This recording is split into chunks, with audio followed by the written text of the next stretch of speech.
સાહેબ અમારી પાડોશી છે એન ઘરવાળો છે ને ઈ બેદીથી ઘેર નથી આવ્યો. શું કરે છે? રિક્ષા ચલાવે છે. બોલો સાહેબ ક્યાં જવું છે બોલો? જુનાગઢ ફરવું હે ફેરાવ જુનાગઢ ફરવું 1500 થાય ફેરવી દો બોલો.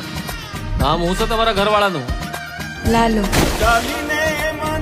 જો આ હે ને ડામો કુંડ તમારો ને આ ગિરનાર હિમાલય કરતા જૂનો ને આમ હે ને ઉપર પીપળો હે પ્રાચીન. એ સૂંઘવાની પીવાની કઈ લત છે કાંઈ? તમને ખબર પડે એમને ક્યાં હોદવા જવા અમારે?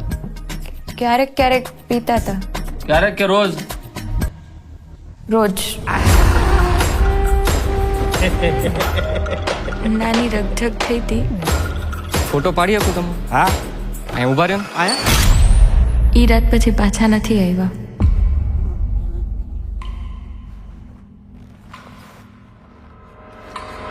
નમસ્કાર.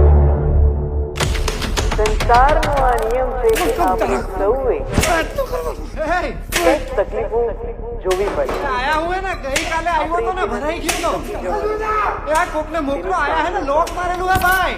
કંઈક ને કંઈક પ્રયત્નો કરતા રહેવાના.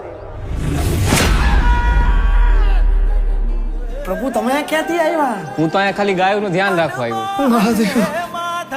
એક દારૂડિયાની લાશ મળી છે, મોઢું વળતાતું નથી. તમે જેના દારૂડિયો કહો છો ને ઈ મારો દીકરો છે હો સાહેબ. એ મારા ઘરે 5 વર્ષની દીકરી હે બાયડી રાહ જોતી હશે.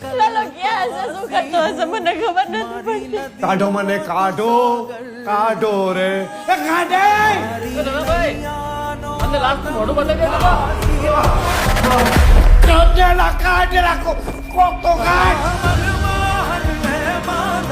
પ્રભુ એને મારા કોઈ ભાઈબંધ નથી.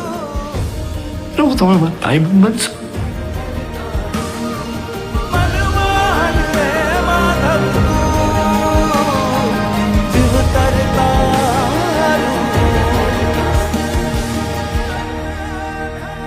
તમને ખબર છે એવું કહેવાય છે કે કૃષ્ણ ભગવાન એમના ભક્ત નરસિંહ મહેતા માટે 52 વાર અહીંયા આવ્યા છે જુનાગઢ. 52 વાર? 52 તમને નથી ખબર ને?